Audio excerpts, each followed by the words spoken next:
नंदिता पहली बार शादी के बाद अपने ससुराल पहुंची। आज मेरी पहली रसोई है, इसलिए मैं अपने ससुराल वालों को मसालेदार फ्राइड राइस बनाकर खिलाती हूँ कि तभी उसकी ननद पिंकी वहां पर आ गई। खबरदार भाभी, जो आपने इस मिक्सी को हाथ भी लगाया तो। ये मिक्सी मुझे मेरी बहुत ही खास दोस्त ने गिफ्ट की थी, इसे मेरे अलावा कोई नहीं छू सकता। अरे तो इसमें इतना गुस्सा होने वाली कौन सी बात है ननद जी, मैं मसाला अपने हाथों से ही बना लूंगी। Very good. इतना बोलकर पिंकी वहां से चली गई। उसके बाद नंदिता सिलबट्टे पर अपने हाथों से ही मसाला पीसने लगी। ये देखकर थोड़ी देर में पिंकी की हमशक्ल बहन रिंकी वहां पर आ गई। अरे भाभी, आज के जमाने में आप अपने हाथों से ही मसाला पीस रही हो, सामने मिक्सी रखी है, उसे यूज कर लो। नंदिता रिंकी की बात सुनकर हैरान हो गई और मन में सोचने लगी, अभी तो इसने कहा था कि मेरी मिक्सी यूज ना करे और अभी कह रही है कि मिक्सी यूज कर लो।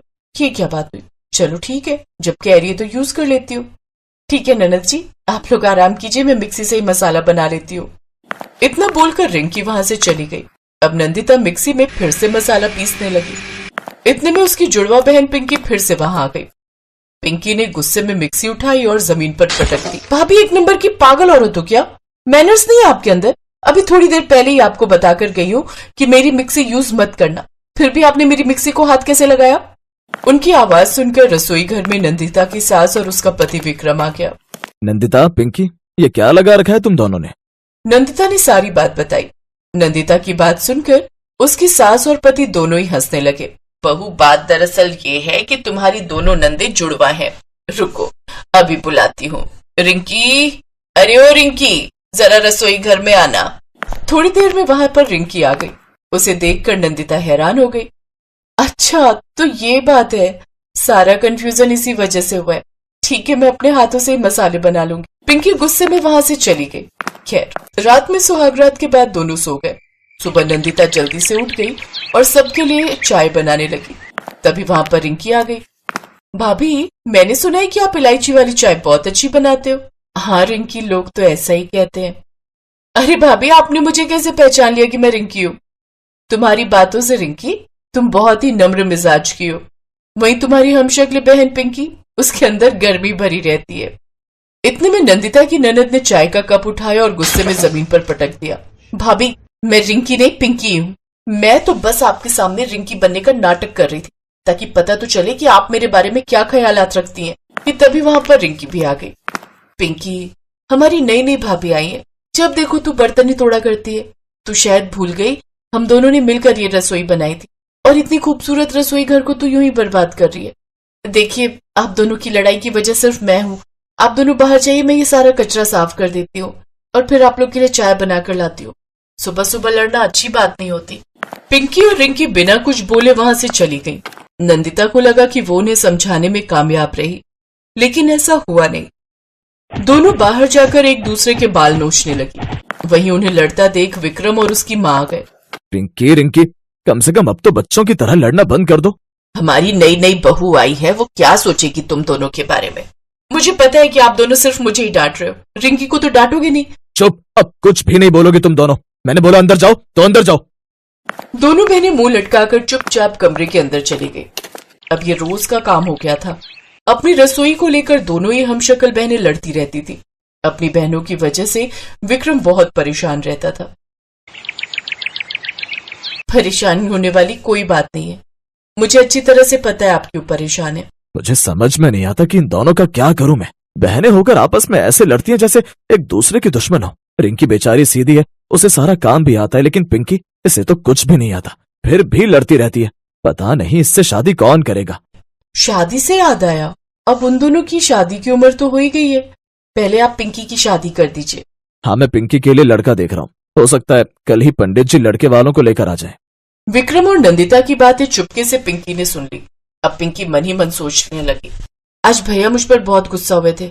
अगर मेरी वजह से मेरी शादी ना हुई तो भैया और माँ बहुत परेशान होंगे।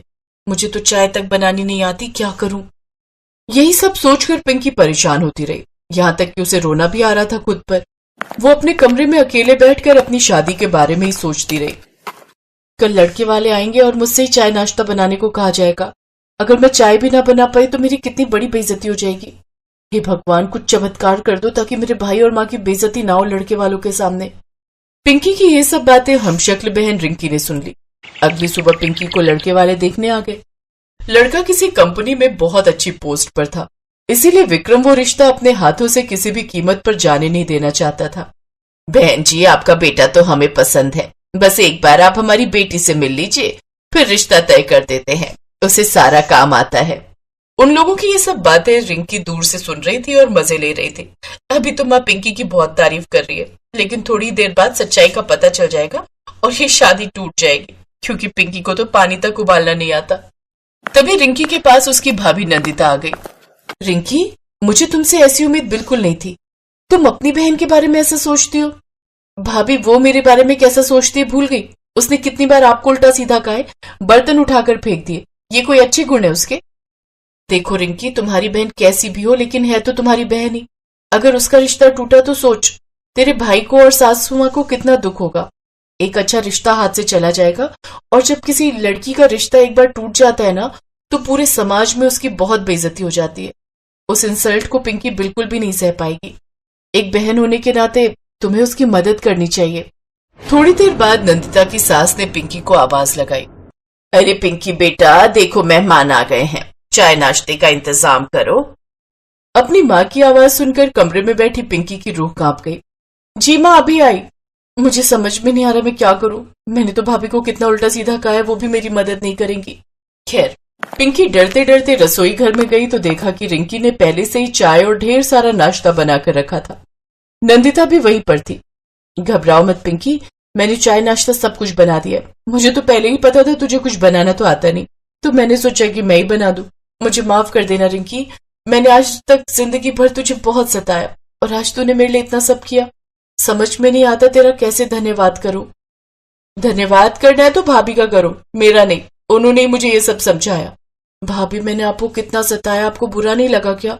मुझे माफ कर दीजिए अगर हो सके तो। अरे पिंकी, एक परिवार में ये सब तो चलता ही रहता है। अब जल्दी से चाय नाश्ता लेकर जाओ वरना ठंडा हो जाएगा। वैसे लड़का हैंडसम है। वो रिश्ता फाइनली तय हो गया। विक्रम और उसकी मां हैरान हो गए कि आखिर पिंकी ने ये सब किया कैसे। लड़के वालों के जाने के बाद उन दोनों को सारी सच्चाई पता चल गई और दोनों इस बात से खुश हुए कि फाइनली नंदिता की वजह से दोनों हमशक्ल बहनों का लड़ना बंद हो गया।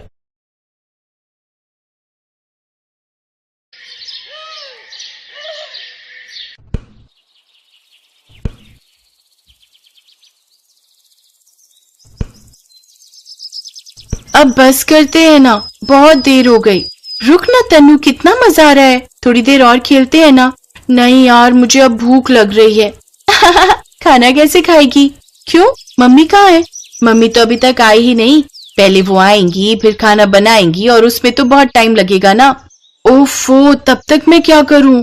मुझे तो बहुत जोर की भूख लग रही है। अच्छा रुक, मैं कुछ करती हूँ।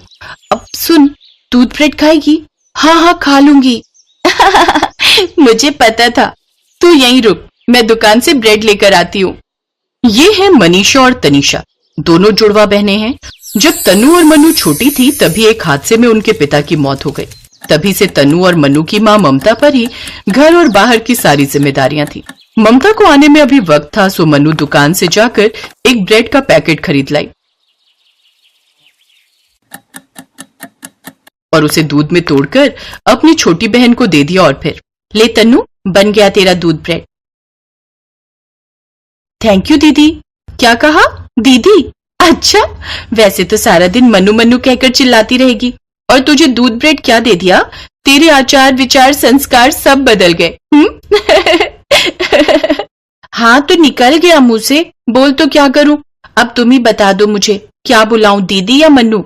रहने दे, तेरे मुंह से दीदी ज्यादा अजीब लग रहा है, तू तो मन्नू ही बुला मुझे।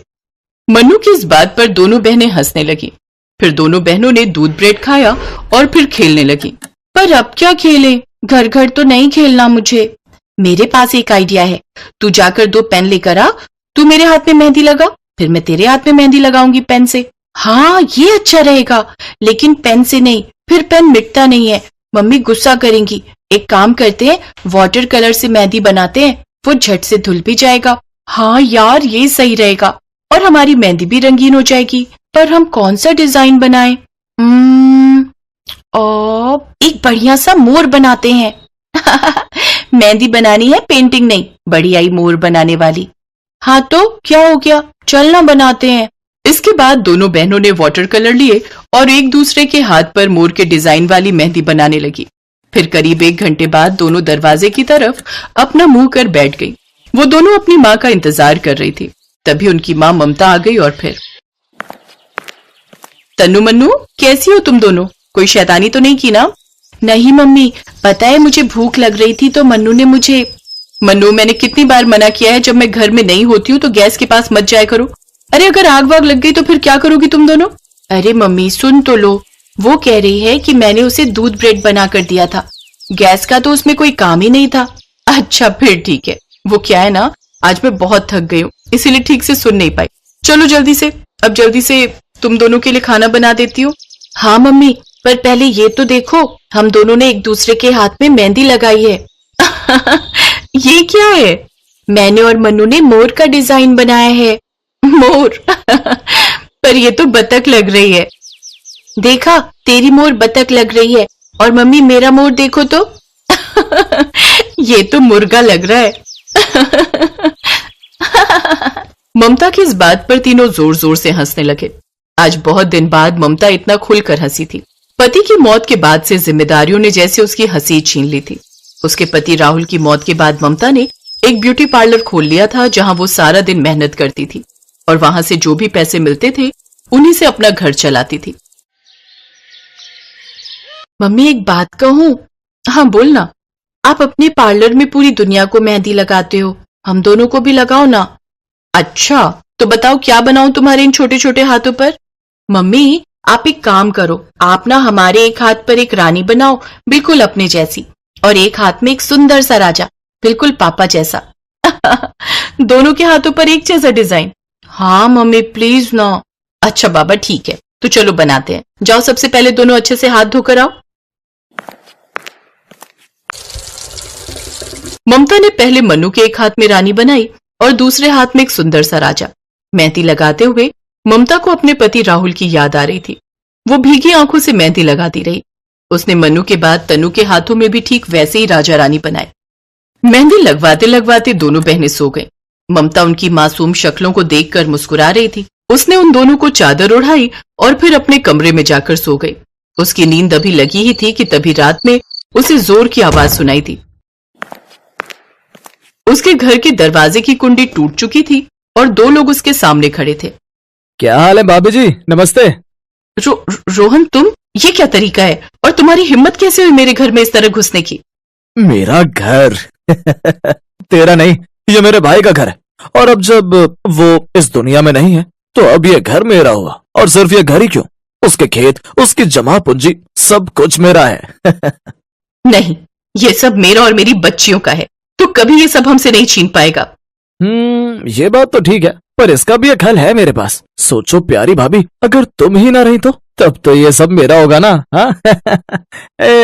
बांध दो इसे कुर्सी से और आग लगा दो इस घर में। और सुनो जरा, हल्ला कम करना। ऊपर वाले कमरे में मेरी प्यारी भतीजियां सो रही होंगी, उनकी नींद नहीं टूटनी चाहिए। चाचा उनको तकलीफ नहीं देना चाहता है। मैं चाहता हूँ कि वो सोते सोते ही अपने पापा के पास चली जाएं, बिना किसी तकलीफ के। रोहन अपने भाई की प्रॉपर्टी हड़पने के लिए हैवानियत पर उतर आया था। उसने ममता को कुर्सी से बांधकर पूरे घर में आग लगा दी और दरवाजे को बाहर से बंद कर दिया। उसे लगा कि उसने ममता और उसकी दोनों बेटियों को हमेशा के लिए रास्ते से साफ कर दिया है, पर ऐसा था नहीं। शोर से मन्नू की नींद खुल गई और उसने छिपकर रोहन और ममता की सारी बातें सुन ली थी। उसने फौरन तनु को उठाया और खिड़की खोलकर पीछे के रास्ते से भाग निकली, लेकिन रोहन को इस बात की खबर लग गई। उसके आदमियों ने उन दोनों का पीछा किया, लेकिन उन्हें चकमा देने के लिए जैसे ही दोनों बहनें एक दोराहे पर पहुंची तो तन्नू दाएं मुड़ गई और मन्नू बाएं। और फिर पूरे 20 साल बाद। तन्नू भाग भाग जा। क्या हुआ मम्मा, आप ठीक तो हो ना? अब हाँ मेरी बच्ची, बुरा सपना देखा मैंने, अब सो जाओ, तुम सो जाओ। मन्नू अब एक 10 साल की बच्ची की माँ थी। उसने अपनी बेटी रिंकी को अपनी गोद में सुला लिया और फिर उसी शाम, मम्मा मैं बच्चों के साथ बाहर खेलने जाऊं? हाँ जाओ, पर जल्दी घर आ जाना। ठीक है? ठीक है मम्मी। रिंकी अपने दोस्तों के साथ खेलने लगी। तभी एक लड़के ने उसके हाथों को देखकर उससे पूछा, तेरे हाथ में ये ड्राइंग किसने बनाई है रिंकी? अरे पागल, इसे मेहंदी कहते हैं। वो मेरी मम्मा ने करवा चौथ का व्रत रखा था ना, तो उन्होंने अपने हाथों में यही मेहंदी लगाई थी। मैंने भी मम्मा से कहा कि वो मेरे हाथों में वैसी ही मेहंदी लगा दे। जरा दिखा तो सही। क्या हुआ कुश, तू ऐसे क्यों बोल रहा है? पता है, जो मेरी क्लास टीचर है ना, कल मैंने उनके हाथों में भी सेम टू सेम ऐसी ड्राइंग देखी थी, बिल्कुल ऐसी ही। एक हाथ में राजा और एक हाथ में रानी, और वो दोनों राजा रानी बिल्कुल ऐसे ही दिख रहे थे। क्या बोल रहा है? लेकिन ये डिजाइन तो सिर्फ मेरी मम्मी बनाती है। अच्छा एक काम कर, तू मेरे साथ मेरे घर चल। पर क्यों? मैं अपनी मम्मा से पूछूंगी कि उन्होंने ये डिजाइन कहाँ से देखकर सीखा। मेरा घर बस पास में ही है, आजा। अब मैं मम्मा से बोलकर तुझे मैंगो जूस पिलवाऊंगी। पर मैं लेट हो जाऊंगा, मुझे घर जाना है। इसके बाद रिंकी अपने दोस्त कुश को अपने साथ घर ले गई। कुश पहली बार रिंकी के घर जा रहा था और जैसे ही मनु ने घर का दरवाजा खोला तो कुश एक बार फिर हैरान रह गया। तनिषा मैम, आप यहाँ रहते हो? नहीं बेटा, मैं तनिषा नहीं मनीषा हूँ। क्या तुमने क्या कहा अभी? तनिषा? मैम सॉरी आंटी, वो मेरी क्लास टीचर है ना तनिषा मैम, आप बिल्कुल उनके जैसी दिखती हैं। वो जोर जोर से रोने लगी। फिर उसने आंसू पोंछते हुए कुश से पूछा, कहाँ रहती है तुम्हारी तनिषा मैम, तुम्हें पता है? नहीं, पर मेरी मम्मी को पता है। आप चलो मेरे साथ मेरे घर, वो आपको बता देंगी। मनु ने फौरन कार निकाली और फिर कुछ ही घंटों के बाद वो तनु के घर के सामने खड़ी थी।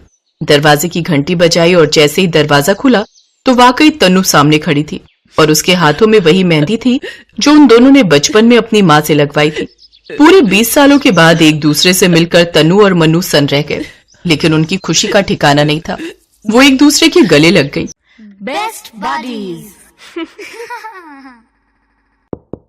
Hello friends, thanks for watching this video. अगर आपको ये वीडियो पसंद आया है तो प्लीज लाइक, सब्सक्राइब, कमेंट्स करें इस वीडियो पर, और हाँ, शेयर करना भी ना भूलें। और भी मजेदार वीडियो देखने के लिए नीचे दिए गए बेल आइकॉन को दबाएं।